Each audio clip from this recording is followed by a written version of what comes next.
අදත් මගේ channel එකත් එක්ක එකතු වුණ ඔයාලව සාදරයෙන් පිළිගන්න ඔන්න සෑහෙන කාලයකට පස්සේ අලුත් වීඩියෝ එකක් ගෙනාවේ. ඉතින් අද මේ වීඩියෝ එකේදී කතා කරන්නේ දැන් මගේ තිබ්බ පොන්ඩ් එකේ අලුත් අප්ඩේට් එකක් ගැන. ඉතින් මේකේ කලින් හිටපු මාළු වලට මතක ඇති මේකේ මොන්ස්ටර් මාළු සෙට් එකක් හිටියේ පොඩි අය. ඉතින් ඒ කට්ටිය ඔක්කොම අයින් කරලා ගොඩක් අය දුන්නා මට තිබ්බ වැඩත් එක්ක මේගොල්ලෝ බලන්න වෙලාවක් තිබ්බේ නැහැ ඒක හින්දා. ඉතින් මේකේ දැන් අලුත් අප්ඩේට් එක විදිහට මම මේකට දැන් කාෆ්ලා දාලා මේ පොන්ඩ් එක ඒ විදිහට හදන්න යන්නේ කාෆ් පොන්ඩ් එකක් විදිහට. ඉතින් අලුතෙන් ෆිල්ටර් එකත් හදලා තියෙනවා ඔයාලට පේනවා ඇති. මේ විදිහට තමයි මේක තියෙන්නේ. දැනට මම වතුර පුරවලා මාළු දාන්න හදාගෙන තියෙන්නේ. අපි මාළු දාගන්න ඕනේ දැන්. ළඟදීම දාගන්න ඕනේ. මේ වීඩියෝ එකෙන් ඔයාලට බලන්න වෙන්නේ නැහැ. ඉතින් මේක වටේ හදාගත්තා මම. ඊට පස්සේ ෆිල්ටර් එක තියෙනවා. ෆිල්ටර් එක අලුතෙන් බකට් එකක් දාලා ඇදුවා. කලින් තිබ්බ එක දිරලා තිබ්බේ. මේකින්ද අලුත් පම්ප් එකක් දාලා පැට් ලිටර් 1800 පම්ප් එක ඒ විදිහට දාලා ඇතුළට ස්පොන්ජ් දාලා හදාගත්තා. ඔයාලට පේන ඇති ඇතුළ මේ විදිහට තමයි තියෙන්නේ. ඉතින් මේ විදිහට තමයි පොන්ඩ් එක හදලා තියෙන්නේ.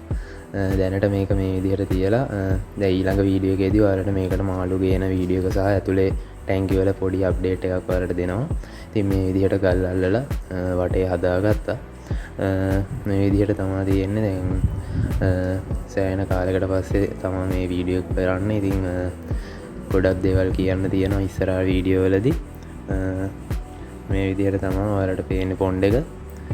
දැනට මේකට දැන් කාෆ් මාළු ඒ වෙලාවට ඉතින් මට හිතෙන ගානක් තමයි මේකට ගෙනල්ලා දාන්නේ. බලමු අපි ඉස්සරහ වීඩියෝ වලදී. ඉතින් මේකේ තව මම කැට්ෆිෂ්ලා සෙට් එකකුත් හදන්න හිතනවා. කාෆ්ලා එක කැට්ෆිෂ්ලා තියන්න පුළුවන් හින්දා ඒ විදිහට තමයි තියෙන්නේ. අපේ මේ ඔයාලට පේන ඇති මේ විදිහට තමයි දැනට මෙතන පම්ප් එක ඔයාලට තියෙන තැන පම්ප් එක මේ විදිහට තියලා බෑ. ඒක හින්දා දැන් පම්ප් එක අපි පොඩ්ඩක් දාලා බලමු ඔයාලට වැඩ කරන විදිය. මේ පම්ප් එක අතන ඔයාලට පෙනල් ප්ලග් එකක් තියෙනවා. එතනට සෙට් කරගන්න ඕනේ. නැත්නම් මේ ෆිල්ටර් එක යටම තියෙනකොට හරියන්නේ නැහැ. ඒක හින්දා ඔයාලට පේනවා ඇති මේ විදිහට තමයි ෆිල්ටර් සිස්ටම් එක වැඩ කරන්නේ. පම්ප් එක අපි ඔතන අයින් නැතුව මේ පොන්ඩ් එකේ මේ පැත්තේ අයිනට ගන්න ඕනේ.